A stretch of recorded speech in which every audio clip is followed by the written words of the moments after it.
The shutdown of the federal government is now entering its third week. It's the second longest shutdown in our history. So we don't know if it's going to set a record, but it's certainly heading in that direction.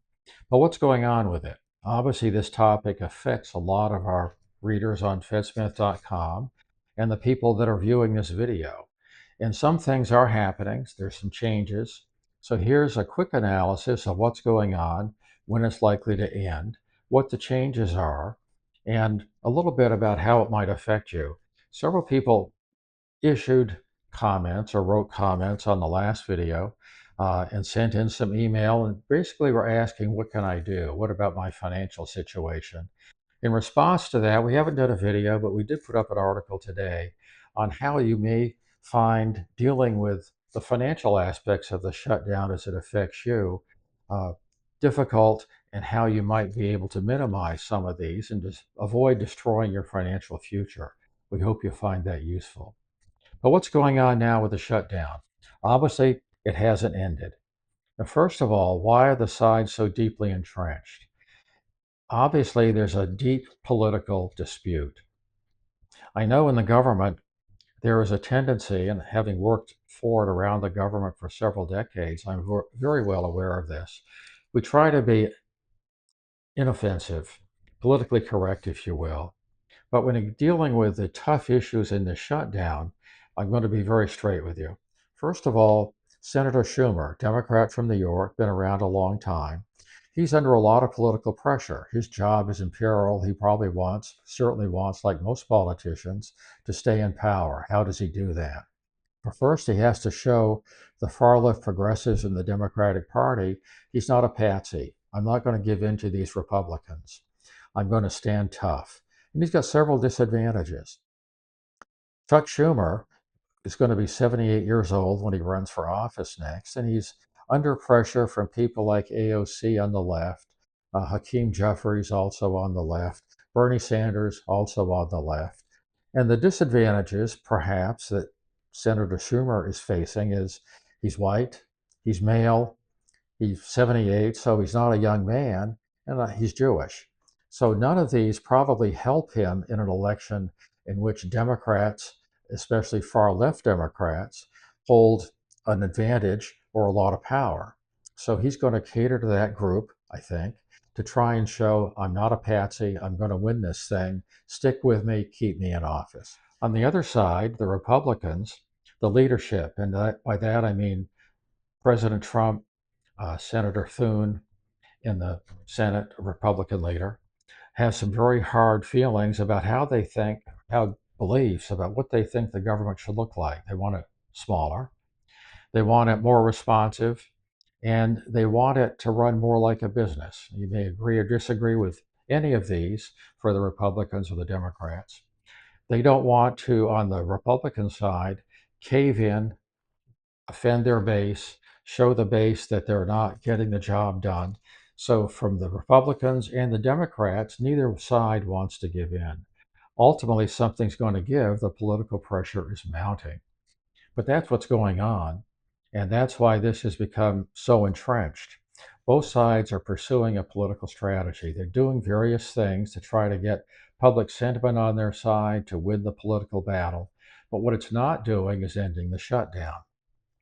At the center of the dispute, look first at the Democrats. They want to reopen the government only, and they want to make policy changes. They want to extend the Affordable Care Act, the subsidies for the Affordable Care Act, also known as Obamacare, and preserve some of these issues that were passed in the appropriations process, and they don't like how that came out, so they want to change that. Their current strategy is to refuse to pass a clean continuing resolution without those provisions that would change or end the subsidies. Republicans want to reopen first and then negotiate the policy issues. That's really at the heart of the dispute. They want to avoid mandatory spending or expansions in a temporary bill. They want to, if they're going to have spending increases, get it passed in Congress, where they think, at the moment at least, they have a slight advantage. So they're insisting on a clean continuing resolution and accusing Democrats of holding the government funding up to achieve these spending provisions that did not pass when the appropriations were discussed. So all of this is happening. It's heartfelt. I don't doubt the sincerity of either side is wanting to achieve their objectives. The ones that, of course, that are the most hurt are the federal employees. When I was in the government back in the 1980s and the government shutdown was first invented under the Carter administration, one of the first terms that came out was essential employees and non-essential employees. These two terms were used to describe two categories or create two categories of employees. At the time I saw this, I've already worked in the government for a number of years by then, I thought this is going to be trouble. And it has been. If you're a non-essential employee, which I was at the time, I thought, I don't like this because I think I'm doing a good job. I think I'm essential. And I would guess that most federal employees who are now labeled non essential think of themselves in the same way. Politically, it's a problem. If you're going to the public in various documents and saying these employees are non essential, what comes across is you don't need them. You can cut these employees out, you can make a smaller government, and we spend less, the government debt goes down, and everybody's better off, except of course the non-essential employees who get furloughed or riffed or laid off in one way or the other. So it's unfortunate that happened, but that's politics. Uh, I think there have been some efforts to change the name. When you say non-essential, that doesn't sound good, and the public tends to support, yeah, let's have a smaller government. But what's happening as a result of these discussions that are going on is the probability and outlook of ending the shutdown is changing. And I guess that's good. I think it's getting a little closer to a resolution. In a video that was done earlier this week, I came up with a probability percentages. What's going to happen? When's it going to end? Possibly lasting until Thanksgiving. Right now, I would say the short-term continuing resolution, reopening the government before November 1st, has about a 65% chance of passing. Late October, early November, in that time frame. And what's happening in part is something called SNAP benefits are at risk. That's SNAP is just a short for food stamps. That's going to put political pressure on both sides. So I think that's increasing the potential of getting the shutdown resolved a little bit quicker than I had thought originally.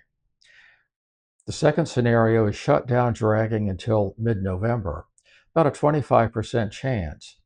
Uh, if the Senate keeps failing on both of on getting the continuing resolutions passed, then that scenario becomes much more likely. Third is the major negotiated package, that is a continuing resolution and agreement on the policy details. I put that likelihood at about 10% after November 10th.